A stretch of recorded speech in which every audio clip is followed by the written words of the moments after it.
Hey, good morning, Eastern Oregon, and welcome to this December 10th version of AM Live on EOA, your connection to Eastern Oregon.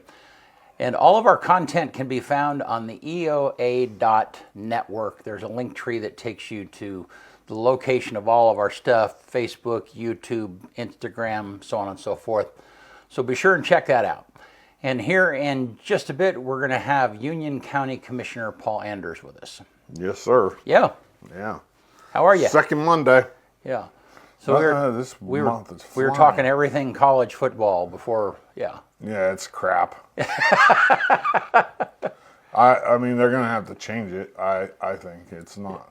They can't penalize teams for going undefeated. Yeah. I mean, if you look into it, people will understand what I'm talking about. It's just Oregon has the toughest road to the national championship out of all 12 of the teams, and they're the number one team in the country, and haven't lost. You know, and I've just never really gotten into college football very much until I came to Oregon, which I guess was 25 years ago now. But it's better than NFL. Yeah, I think. So my favorite level is NAIA level of college football because they're actually playing for something. Yeah. You know, like these kids now are paid. Like it's almost like the NFL now. Yeah. College football because they're all getting paid. Yeah. In order to get a kid out of the transfer portal to come to your school, you offer them money now. Yeah. It's not like, hey, we'll give you a scholarship and we have the best team in the country. It's no, hey, I'll give you $3 million. That's why Genty stayed at Boise State. That wasn't for free. Yeah. That was not for free. So is all that information public? Yeah. Yeah. Yeah, it's NIL money. Yep. Yeah. Yep. So yeah. And you were telling me about the contract that baseball signed yesterday. Yeah, Juan Soto. Yeah. The largest sports contract in history. Yeah. It was funny because years. I saw a meme of Alex Rodriguez, and he's punching Alex. It's clearly something that somebody just put together, And Alex Rodriguez is like working on a calculator, and it's like the meme is every sports person everywhere calculating the salary. Yeah. Well, they probably used Alex Rodriguez because at one time he was the highest paid athlete in the world. Yeah. But yeah, I saw a meme where Juan Soto's contract is worth more than LeBron James and Tom Brady made combined for their entire careers. That's nuts. Yeah, that's nuts. Well, so it's like I mean, he's not a joke. I mean, Juan Soto $750 million, right? Yeah, $765 million. That's just over 15 nuts. years. Yeah, which it's not as much a year as the Ohtani deal, but the Ohtani deal was only 10 years, and Ohtani's was 10 years, $700 million. Yeah, but he also plays both ways. He's a pitcher and yeah, it's crazy. All right, well, talking of sports, you want to do sports? Okay.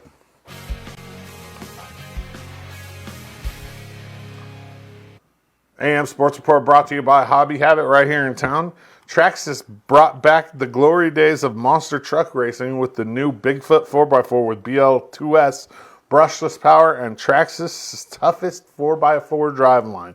Bigfoot 4x4 comes outfitted with a clipless Bigfoot number 8 body and factory-installed extreme heavy-duty components to take the most brutal punishment in stride. From the stadium to your own backyard, Traxxas delivers all-day fun and excitement with the new Bigfoot 4x4 monster truck. Hobby Habit, just for the fun of it. Congrats to LHS softball player Austin Miser. I think I said that right. She signed her letter of intent to continue her softball career at Blue Mountain Community College, and that photo's courtesy of the Oregon Lightning Facebook page. The LeGrand girls basketball team won one and lost one over the weekend in Pendleton. They fell 35-28 to Columbia River, Washington, and then they turned around and beat Scappoose 57-54. They play tomorrow at 7 p.m. Mountain Time in Nissa. The boys lost both of their games over in Pendleton over the weekend, falling to Clarkston 56-49 and Estacada 54-39. They play Skyview over there in Idaho on Wednesday at 7:30 p.m. Mountain Time. LHS Boys Wrestling took second place in the Ranger Classic over the weekend. They had 4 individual champs at 106, Darren Golzo, at 120, Bragan Anderson, at 157, Riley Krantz, and at 165, Tommy Belding. That's a pretty good showing. This next weekend is the Meilenberg for the boys, so get out there and check that out. It's a fun tournament. The LHS girls wrestling team won the Knife River Invitational to start the defense of their state championship. They had 3 individual champs. At 110, Elena Verdugo. At 145, Paige Allen. And at 190, Maddie Armstrong. Senior Paige Allen was also named the most outstanding wrestler of the tournament. EOU Women's Wrestling had 4 champions at the Lady Mountaineer Open over the weekend. At 103, Nayeli Flores-Roque. At 110, Telsarina Walter. At 131, Anna Rodriguez. And at 145, Liv Weber. The men dropped their duel versus Clackamas on Friday and then had 4 placers on Saturday at the Clackamas Open, but no champions. EOU Women's Basketball dropped both of their games this weekend. On Friday, they lost to OIT 69-50, and on Saturday they lost to Southern 72-59. They're 0-2 in the CCC, 4-3 overall, and they will host College of Idaho this Saturday at 4 p.m. up at Quinn. EOU men's basketball started their quest for a CC title this weekend as well. They lost a heartbreaker on Friday. They blew a 12-point lead in the fourth quarter to drop the game to OIT 85-81, but then they turned around and got redemption on Saturday, winning 70-67 over the Raiders. They host CVI on Saturday at 5 o'clock as well up at Quinn, so get up there and support the Mounties. EOU women's volleyball came to an end on Saturday in the round of 8 at the national tournament. They lost for the 4th time of the year to Southern in 5 sets. They started out really good. They were up 2-1, and they just couldn't seal the deal. And Southern was our, Achilles heel this year. We couldn't beat them. They beat us twice during the regular season, once in the CCC championship and once in the round of 8 at the national tournament. I think the NAIA needs to do a better job of seeding.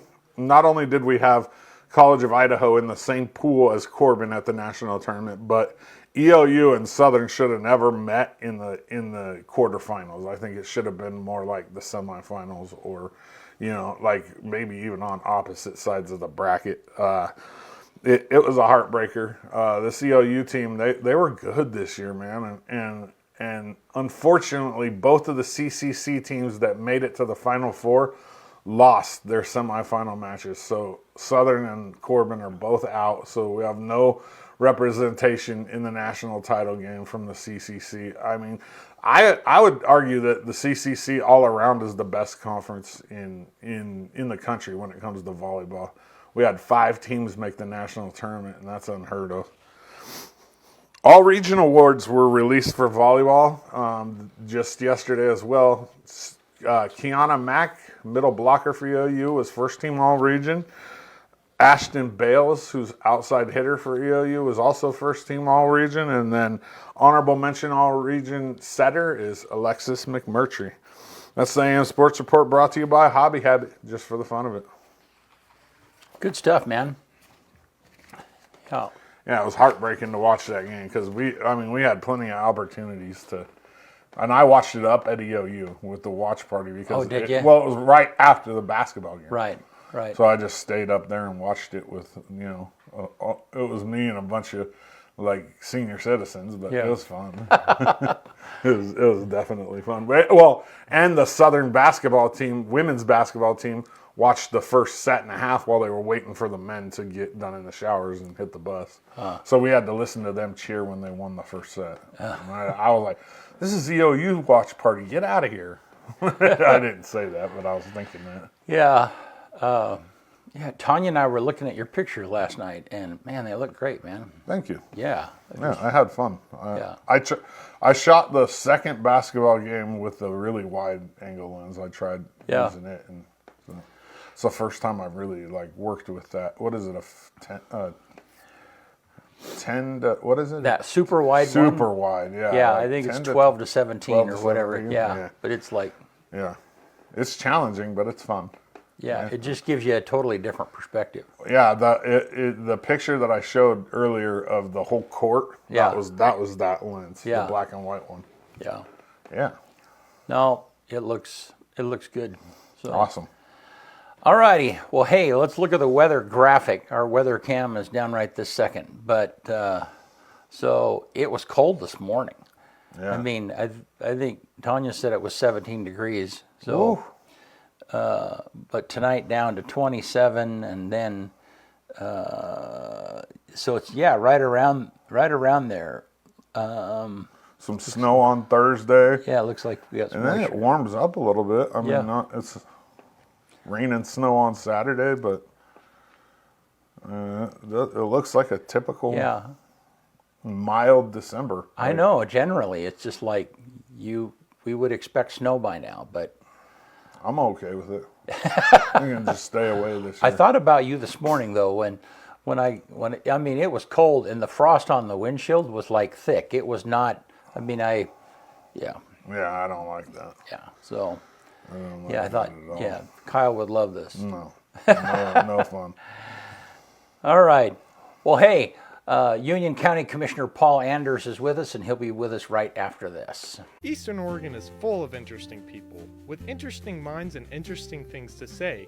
Here at EO Live, we're committed to connecting you to these intriguing people with EO Talks.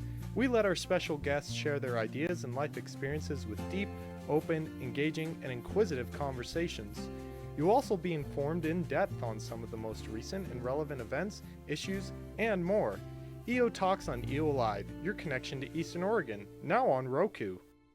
Here in Eastern Oregon, we're blessed to live in such a wonderful area. And though it may seem mild-mannered, there's actually quite a lot that goes on in this area. And apparently, there's two dinguses who happen to be here that are actually crazy enough to get up at the crack of dawn to talk about it. Tune in to AM Live on EOA with Brent and Dodsey, featuring special guests, weather, sports, news, and more, every Tuesday and Thursday at 8 a.m., only on EOA Live, your connection to Eastern Oregon, now on Roku. Continue to work on it.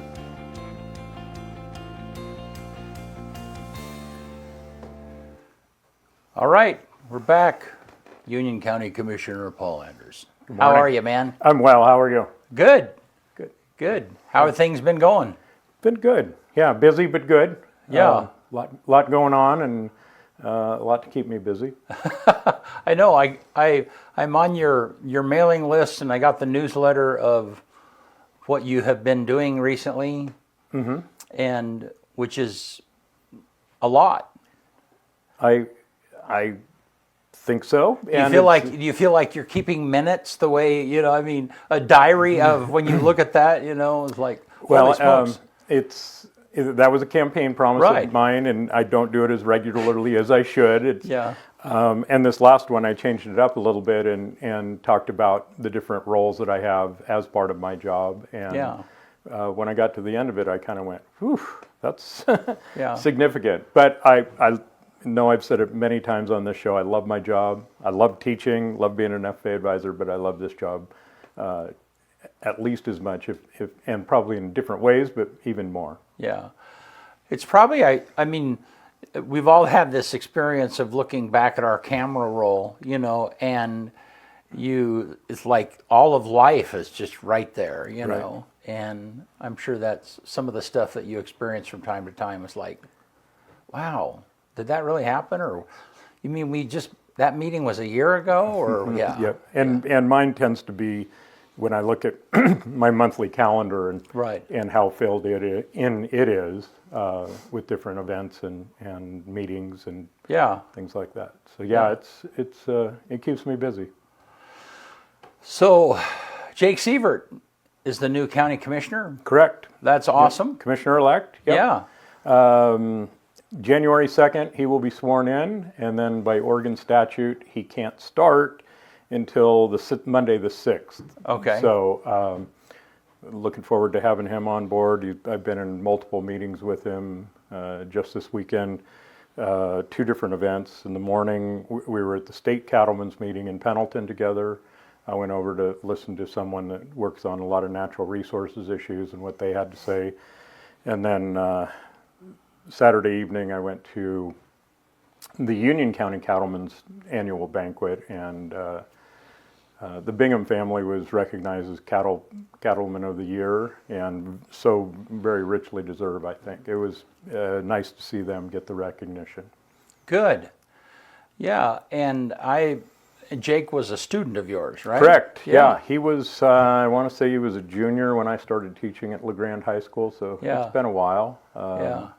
And he's my same. We're the same class. that's what I was thinking. Yeah. Yep. Well, good. Yeah.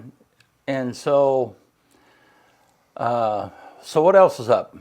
What else is burning up that we don't know about, maybe? Okay. Well, I think since the last time we've talked, that small group of Eastern Oregon County Commissioners, there's representation from Klamath, Deschutes, Umatilla, Crook, and Wallowa. It seems like I'm forgetting one of them. Oh, Harney. Sit down and have a conversation with the governor, and we talked about a broad range of topics. That was prior to her completing her budget, and we talked a little bit about that and what we would like to see in it, and some of those things came to fruition, some of them didn't, as always. They're good conversations. They're honest, they're open, nothing's off the table, and what I've noticed about her, which is significantly different than the last governor, is the way she questions and the depth of the questions. She thinks about things quite a little bit and wants to kind of get down to the bottom of things, if you will. Mm-hmm. And I appreciate that about her. And the other is the access that we've not had before, since I've been in office anyway. Time's slipping by. I can't believe it's the 10th of December already. Oh, man, that's crazy. But she also, as we were leaving that meeting, said that she wanted to have at least a Zoom meeting with us to talk about her budget that is now out. And it's a daunting document when you start looking through it. I can imagine. Sure. Yeah. And she has agencies that are, I would consider pretty deep in the red. ODOT is looking at a $558 million shortfall. Oregon Department. $558 million shortfall? Right, over the biennium. So that's 2 years. Oh, okay. But still. Which doesn't really make it that much better, but yes. And then Oregon Department of Forestry is 200 and some million because of the big fire season we had this last summer, in particular on ODF protected grounds. Don't they have flex in that though? Like, because there's years where there's not as much fire, right? So they have, like, it kind of carries over. They have savings accounts. To a degree, yes, but it was big enough this year that they are that much short, from the way I understand it. Oh, dang.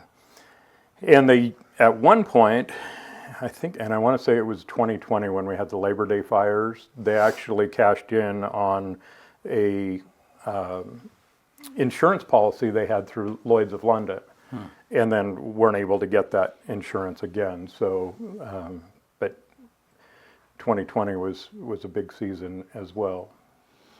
So what happens? Why is ODOT short? What is their? How does that work? Bottom line? Yeah. Most transportation in Oregon is driven by, or is, funded by fuel. I'm sorry. I'll let you finish. The tax for fuel? Yes. Okay. Yeah. Gas tax. Right, yeah. And, my family is a perfect example. We got a new car about a year and a half ago, and it gets significantly better mileage. So we're not buying as much fuel.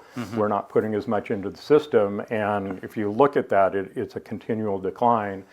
And on the other side of that, especially when fuel prices went up very much, those are all real inputs for the work that's done on freeways and highways and county roads and city streets. And that's the asphalt and the diesel it takes to move those things. And it's kind of a double-edged sword that has, and that really in a nutshell is it. The gas tax declining and we have a lot of people that say, well, we need to tax the EVs. Well, I don't disagree, but that's not going to make up that big of a difference. Not $500 million. Right. Yeah. So the Joint Committee on Transportation had hearings all over the state last summer. They had one in Ontario, one in Hermiston. I went to both of those, and probably the best information that got out when they were wrapping things up and they were talking about was that the legislators from the other side of the state in particular figured out that in Eastern Oregon, in the wintertime, snow is an everyday occurrence and a way of life. In the west side, excuse me, in the west side, it's an event. Yeah, it's a natural disaster. Yeah, it is. It is. So, and I think that was helpful because, when we look at the budget or their budget and how much of it is dedicated to what they call O&M, operations and maintenance, and that's the plowing of the roads, the fixing the guardrails fixing the potholes, repairs, things like that. So it seems like it was about a year ago, or maybe a little bit in the fall, that ODOT kind of put out a press release and we're short on funds, so we're not going to plow the roads in Eastern Oregon. And there was some hubbub that was a little bit of a political stunt for them to get more money. What's your take on that? And I'm not that close to their budgeting process, but it seemed that, and that was, I want to say that was January, February, maybe March of this year. Of 2024. Oh, I was going to say, because it was kind of the heart of last winter. Right, Might even been further back than that. Yeah. But fortunately, the legislature realized at that point that we've got to plow these roads. Right. In Well, Eastern Oregon. it was such an absurd thing to even consider. And to that point, Northeast Oregon got a significant amount of that total additional money. Right. To take care of the roads. And just late this summer, they put out a similar document that talked about that 558 and the number of layoffs, which is give or take 1,000 in all of Oregon. Wow. Yes, and in Northeast Oregon, which is eastern and Northeast Oregon, fairly large area with a lot of folks in it, it was over 100 people that were potentially going to be laid off. Yeah, and I may exaggerate it. It's not that they weren't going to plow the roads. It's they're we're going to budget it plowing the roads once every 12 hours or something. Yeah, I mean, it was just, it wasn't a reasonable amount because we all know that in a snowstorm, those plows they're never stopping. Right, hot laps. Yeah, right. Yeah. So, no. Well, I mean, as you get more and more in the state politics, are you learning more? I mean, you probably know more about the state than what you did. What's it been, 6 years now? 6 years, coming up, which is, and with Commissioner Beveridge finishing up her second term, I'm looking at 2 years left, and it's like, man, I've got a lot of things I would like to get done in the meantime. I've learned a ton about state government. My very first year, it was, I want to say February or March, I walked into the Oregon State House for the very first time. Right. Had never been there before and testified. And during the last session, a friend of mine and I were kind of keeping a tally of how many times we testified, mostly remote, which is really a nice convenience to have instead of making a trip all the way to Salem and back for 2 minutes of testimony. And I quit counting when I was well over 25 times testifying. And again, it's like my newsletter said, I mean, one of the things about my job is that I advocate for the people of Union County. And even at the federal level, I've learned quite a little bit, and there is not a truer statement than the wheels of government move slowly. And the higher you go in the government, the slower they move. Going back to your relationship with Governor Kotek, So, I mean, she listens. I always appreciate thinking people, regardless of what their persuasion is, because at least you have some confidence that they're listening and thinking about the alternatives and stuff.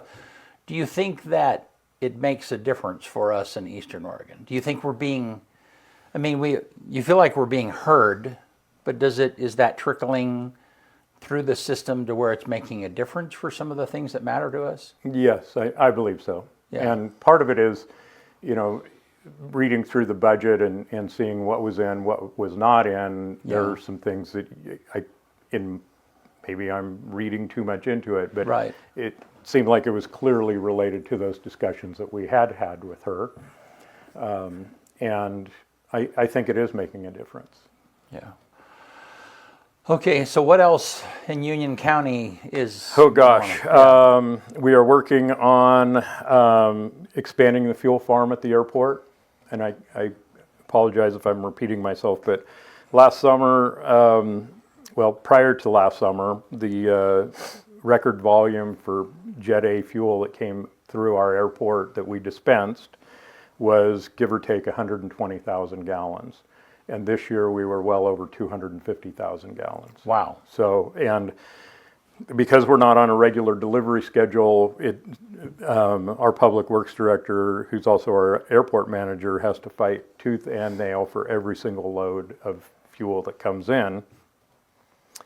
And so we're expanding that fuel farm so we have storage through Senator Hansel and Senator-elect Nash. We've got a bill that's going before the legislature. Representative Owens has got an identical bill, and that is to have, through Oregon Department of Emergency Management, a fleet of tank trucks, if you will, that will, given the need, will come to LaGrange and either be able to deliver the fuel or to be able to store the fuel, mobile storage. And then the other airport is Burns. So kind of a test for the system. And also they will have the actual delivery or pump truck, so that it goes from the bulk to the actual airplanes. Last year we had one with a mechanical issue, went down and the part was like 2 weeks getting it, which really put a lot of strain on the people that were trying to get the Jet A to the, because those people want to be in the air. They don't do a lot of good on the ground. So hopeful on that. We've got some pretty good support from folks I've talked to. Commissioner Scarfo was able to bring in one of the co-chairs of Ways and Means, and she was very attentive listening to that. So like I say, I'm hopeful that we can get it through. What happens a lot of time on these bills, though, is it goes through committee, and the committee thinks, yeah, this is a great idea, and they maybe even pass it unanimously, or oftentimes pass it unanimously, and then it goes to Ways and Means, and which is the funding mechanism for all of these bills, and it just gets lost in the shuffle and dies a slow death in there. So, but hopefully with like I say, Commissioner Scarfo was able to invite, and she showed up, and Representative Levy on the fairground issue, Senator Kate Lieber, who is the new Ways and Means co-chair. So what caused the uptick in Jet A fuel consumption? Well, a couple things. One is how big the fire season was, especially. That's what I figured. Right, especially, but there is more to it than that, because even prior to that, we've been working on this expansion of our fuel farm for, probably 4 years now. For a long, long time, we had propeller planes that were dropping retardant. Then they brought in, actually I haven't seen a propeller plane in a number of years. Now we've got jets that use a lot more every time they fuel, and they make much quicker laps, so that really ramps up the volume that they're using. And I was out at the airport one day last summer when things were kind of really moving rapidly, and there was 4 large air tankers on the tarmac that were getting ready to go. There were 2 seats, which was a small single engine air tanker, basically a crop duster on steroids. And while I was there, they were all getting in rotation to go to fires. And then also, there were 3 helicopters sitting for an initial attack, and 2 other helicopters that were actively working fire, and they were coming in for fuel. So Wow. a lot of moving parts out there, and the folks that do the fueling out there really did a nice job this summer. So. Wow. Is that how an airport makes the majority of its money? Not through ours. fuel sale? No, I mean Just ours. contracts or No, it's federal grants. Because Really? because there's a specific standard, and they want you to meet that. Okay. And most of the fuel expansion was actually Oregon Department of Transportation. It's called a Connect Oregon grant, and those cycle through, I think, on a 2-year basis. And when we compete for those, we're competing with PDX and some pretty large operations, especially along the coast and along the Columbia and Willamette. But fortunately, we were able to get that and expand our fuel. But even with that, I'm concerned, we're concerned that it's not going to be enough. So, and it seems like you'd said that we have 40,000 gallon capacity out there. Give or take, yep. Yeah, and so then, just to kind of rephrase what it is that you said before. So, if we really need more capacity, because then you have more on stock and you have to refill less, right? And so then essentially the plan is to have these mobile stocks, Correct. mobile tanks, Yes. that are going to move to the places where they're Where the retardant planes are really coming through, right? pulling a lot of Right. product through the airport. Right. Yeah. Interesting. Yeah. Okay. And that's what a creative idea, Thank you. Yeah. I mean, clearly what the goal would be to have to increase permanent capacity, but still what a great stopgap measure. Right. And part of it for me is it's not just the storage issue, it's also the delivery. Right. Whether the tank truck drivers are out of hours because of Department of Transportation rules, or happened multiple times this last summer is with the place they call the rack, which is the gas station where the gas stations get their Jet A, Yeah. was out of fuel. Right. And there's some talk about them actually trying to move one of those racks to Eastern Oregon, and I said, pick us. We'd be more than happy to host it. And it's much more complicated than that, because a lot of that will come through by barge rather than by single truck. Right. Wow. All right. So what else is in the air? 2 weeks ago, yesterday, I guess, Commissioner-elect Collier from Wallowa County, current Commissioner Nash, Senator-elect Nash, Commissioner-elect Sievert, and I myself sat down with Congressman Bentz and had really good, long, deep discussions. He really spent a fair amount of time getting to know both of them better. He knew each one of them, but getting to know them just a little bit better. And by the time we left, we got there a little bit before noon Mountain Time, and it was a little bit after 3 o'clock in the afternoon when we left. So good, solid chunk of time. Learned volumes about federal politics, policy, the transition team, why certain decisions were being made, and if you recall, Congressman Bentz was the first Western representative to back President-elect Trump, and very staunch in his support of him, and President Trump has not forgotten that. Yeah. So I think it'll be interesting. It's we referenced my schedule earlier. I can't even imagine what a representative schedule looks like. I mean, his district goes virtually from all of Eastern Oregon and Southern Oregon to Medford, Grants Pass, and then up the Interstate 5 almost to Roseburg. That's a big chunk of real estate, and getting just around in his district, let alone the trips between his home and Washington, D.C. Yeah. So really appreciative that we have the access to the representative and have those good long conversations. Yeah. Every conversation I've had with Cliff has been I've loved it. Every time I learn something. Yeah. He is really a bright person. Right. Yeah. But he listens. He's super approachable. He's Yep. Yeah. Just there's a certain amount of confidence. I mean, when people talk bad about the government, which is easy to do, it's Yes, there's a lot wrong there. But but when I know Cliff Benz, I know him personally, and it's like, there's a lot of trust and confidence in that. So. Yep. And one thing that's relatively new in his office, there's 2 individuals in the Ontario office now.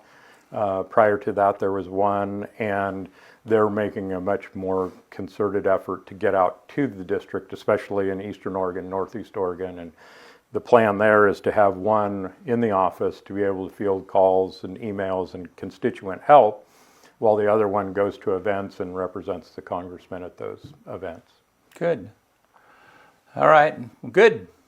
So, what else? Been working quite a little bit on childcare. There's a task force with EOU, LeGrand School District, and Grand Ronde Hospital. One of the things that with this program I was selected for, actually the Rural Engagement and Vitality Center and I were selected for through National Association of Counties. We're focusing our efforts on childcare and looking forward to being able to get something on the ground. And the kind of the goal that I've got for it is it needs to be affordable, it needs to be stable on a day-to-day or week-to-week basis, and then it needs to be long-term. And that program we were selected for comes with a grant of $50,000, which will really, I think, help as seed money as we put all this together.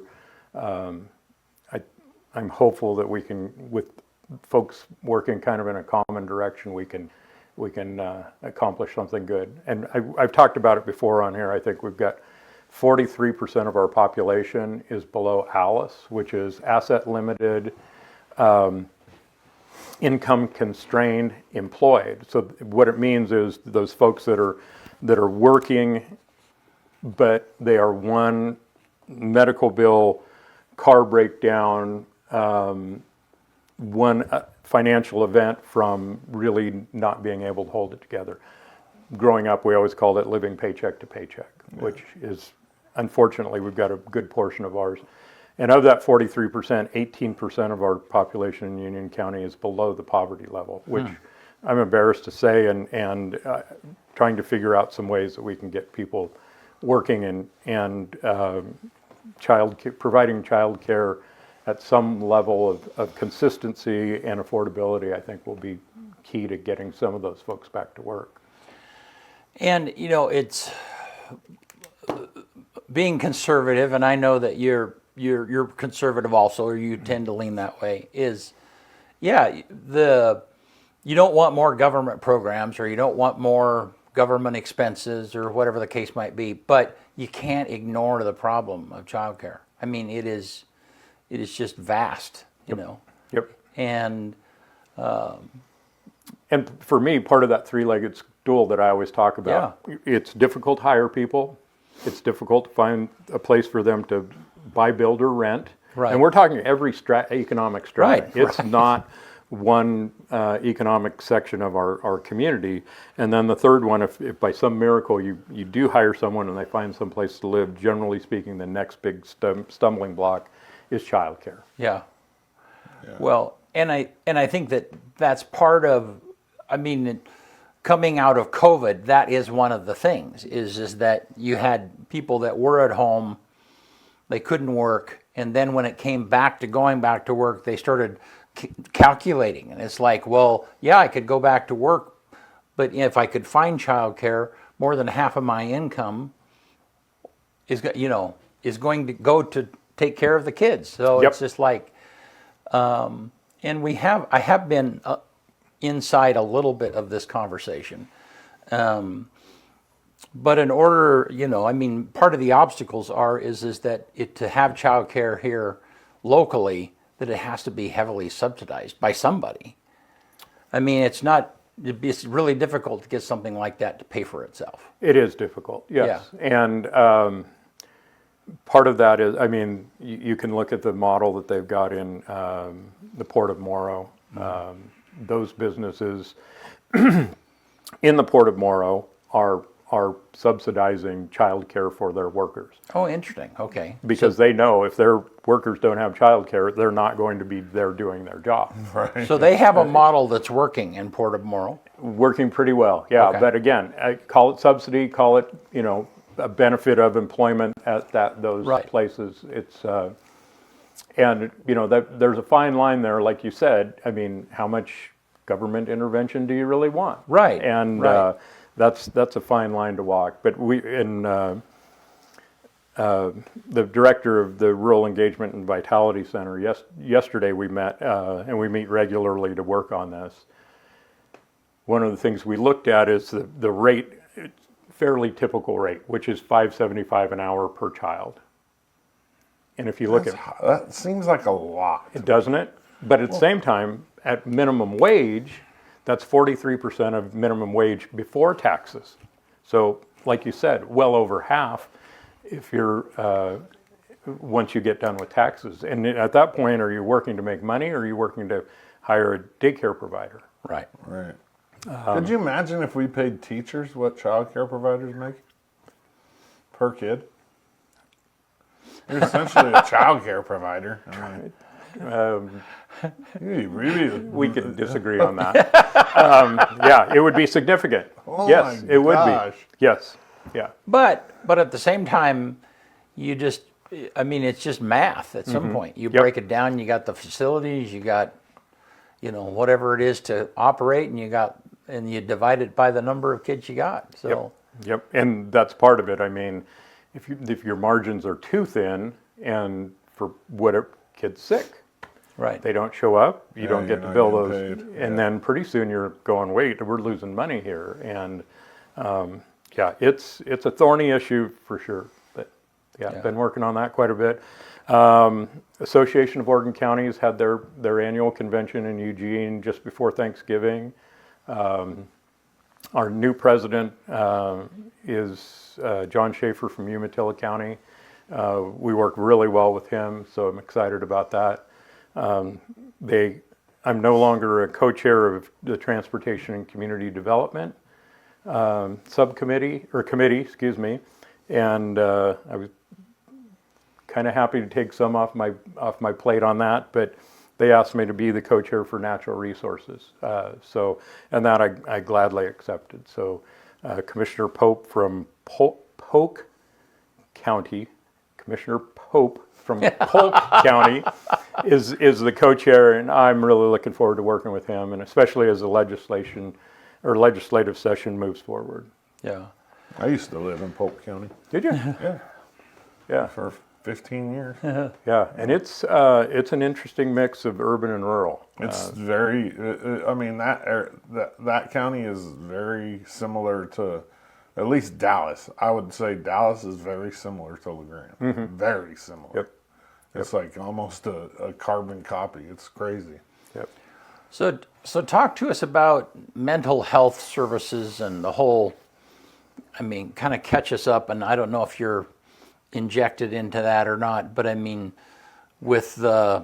there's just all this conversation about Measure 110 and it changing and the deflection centers and what's the county, what are I they will being tell you able to, that is in Commissioner Scarfo's portfolio. I mean, obviously I'm aware of what's going on, but as far as details and getting into the weeds, that would be Commissioner Scarfo. Yeah.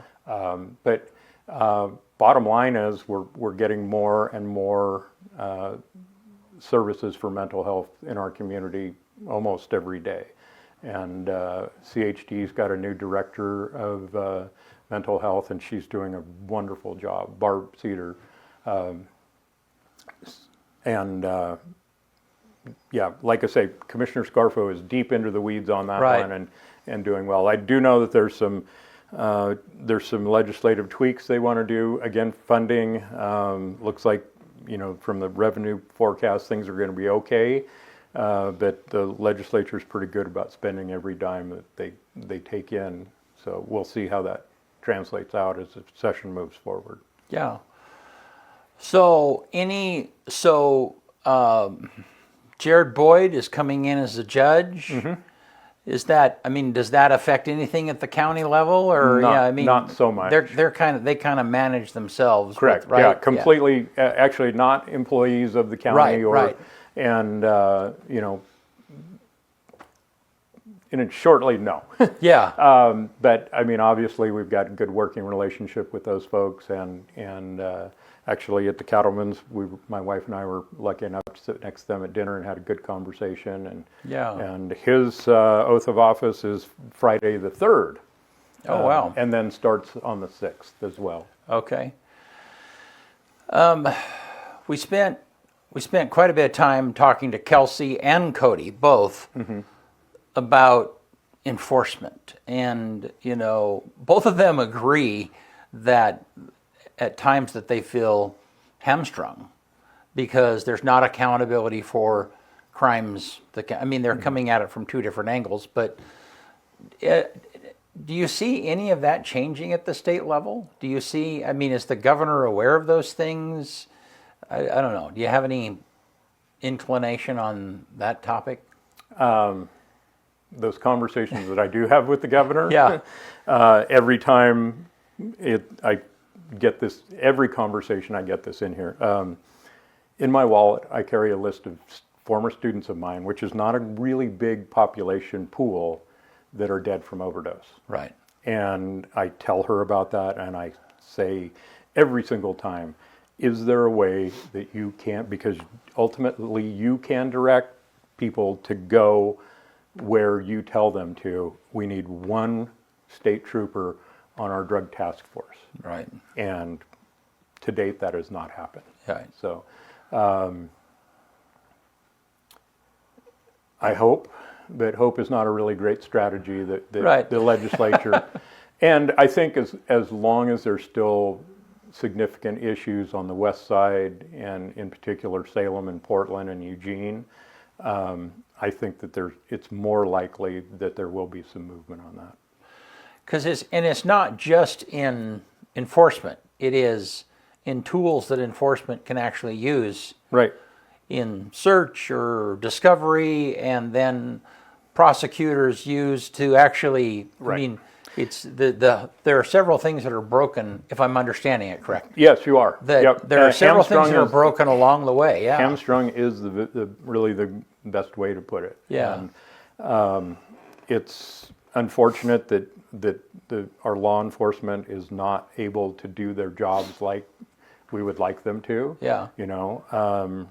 It's not a secret that we've got houses in this town that are known drug houses. Yeah. Not only this town, sorry, I didn't mean this county. Right. Right. Yeah, it's not just, every fabric of our community is touched by this. And it's like, well, why don't you just go, I hear this all the time, why don't they just go in there and bust them? Well, that would be awesome, but because of the changes in laws, like you said, search and seizure. Yeah.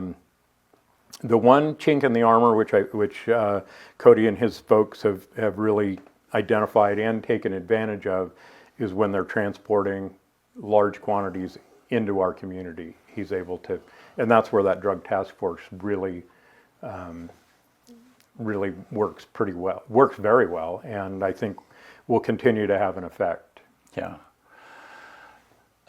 Yeah. So Kyle and I have talked, and I'm not sure I'm yet proposing this, but it would be, it'd be interesting if the citizens rose up and they had protest signs and they stood outside of the drug houses, or they followed those people around through the grocery store. Like, yeah, this person is,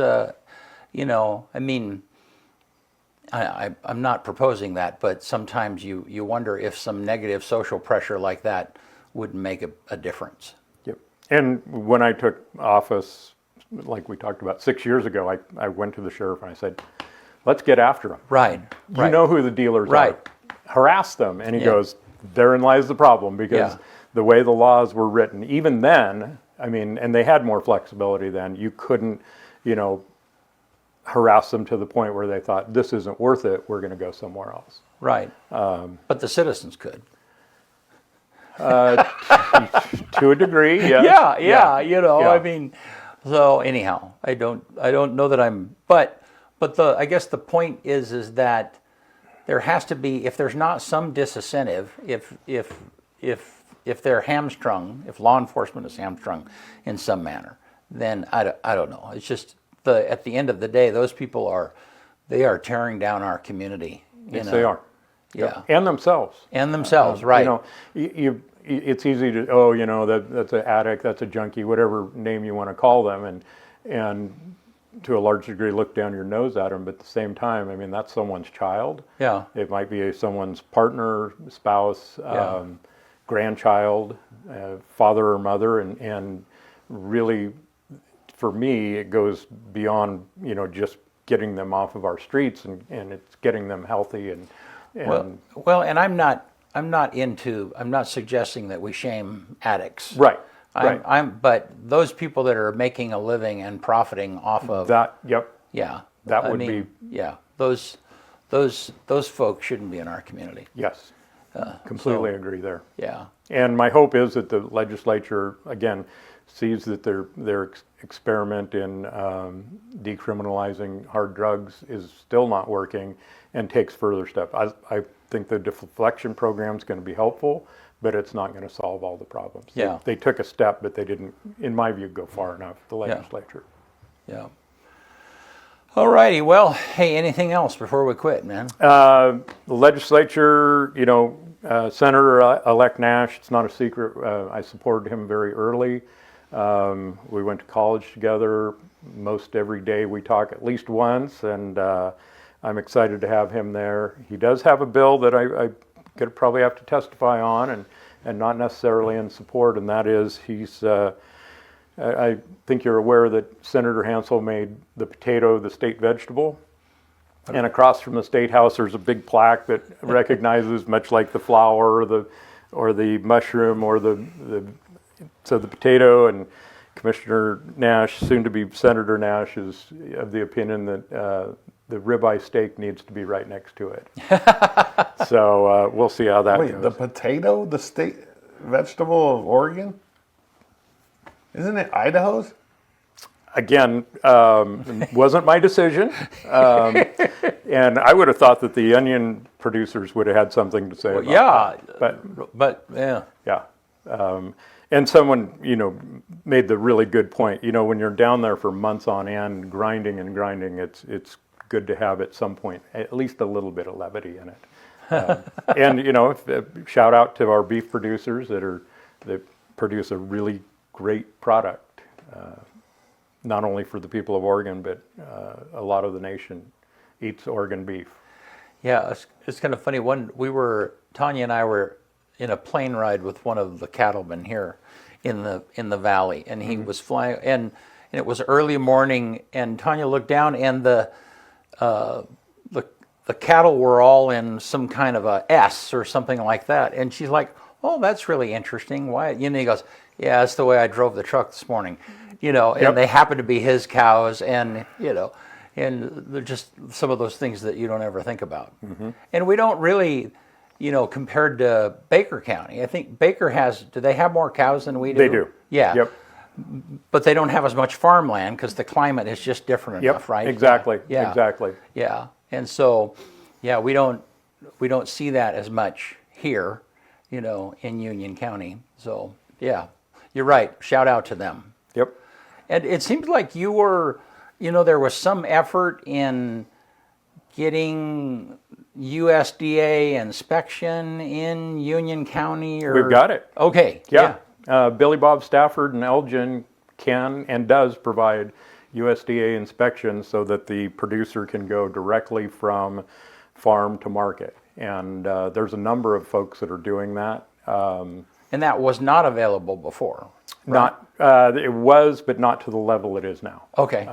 Well, actually, at the start of my term, it was not, and I'm not taking credit for it. No, it seems like you had, if to do that, you had to ship clear to Boise, Right.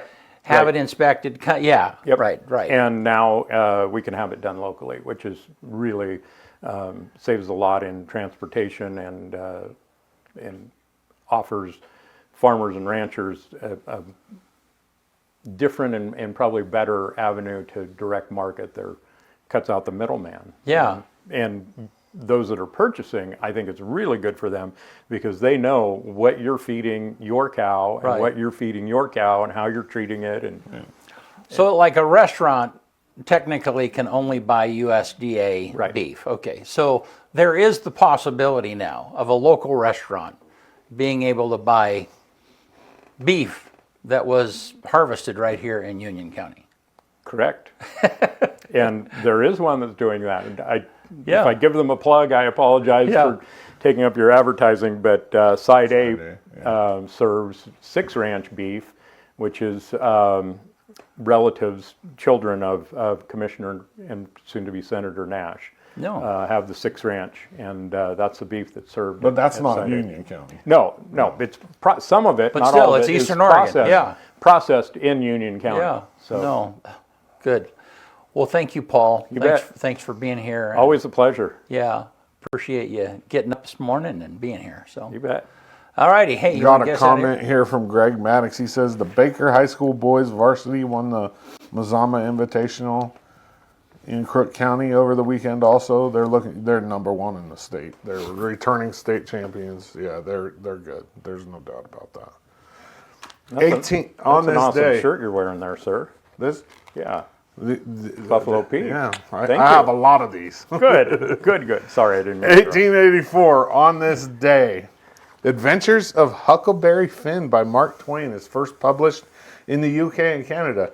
It didn't come out in the US until February of 1885 due to printing errors. 1898, on this day, the Treaty of Paris, which ended the Spanish-American War, is signed by President McKinley. And in that process, the United States acquired the Philippines, Puerto Rico, and Guam. 1906, on this day, U.S. President Theodore Roosevelt is the first American awarded the Nobel Peace Prize. 1971, on this day, December 10th, Lucasfilm Ltd. is founded as a film and television production company by George Lucas in San Francisco, California. 1978, on this day, Superman the movie, directed by Richard Donner and starring Christopher Reeve, Marlon Brando. Let me get, my papers are sticking together. And Gene Hackman premieres at the Uptown Theater in Washington, D.C. 2015, on this day, scientists at Cornell University announced the world's first IVF puppies successfully born from a surrogate dog. On this day, the number 1 movie in America in 1994 is The Santa Claus with Tim Allen. And the quote of the day comes from Confucius: "Our greatest glory is not in never falling, but in rising every time we fall." One more time. Our greatest glory is not in never falling, but in rising every time we fall. All right. Yeah. Great. Hey, thank you, Paul, for Thank being you. here. Yeah, Yeah. appreciate Thank you. Yeah. Appreciate it a bunch. Thank you, guys. Hey, See you just one Thursday. thing. Yeah. So this Sunday, we are going to be streaming The Messiah, the performance of The Messiah, this Sunday night. It's going, if you want to be in person, which you should be there, I think it's at 6 p.m. at the LeGrand High School Auditorium, but that will also be right here on our network. Thanks a bunch, guys, and we'll see you See you Thursday. Thursday. Yep.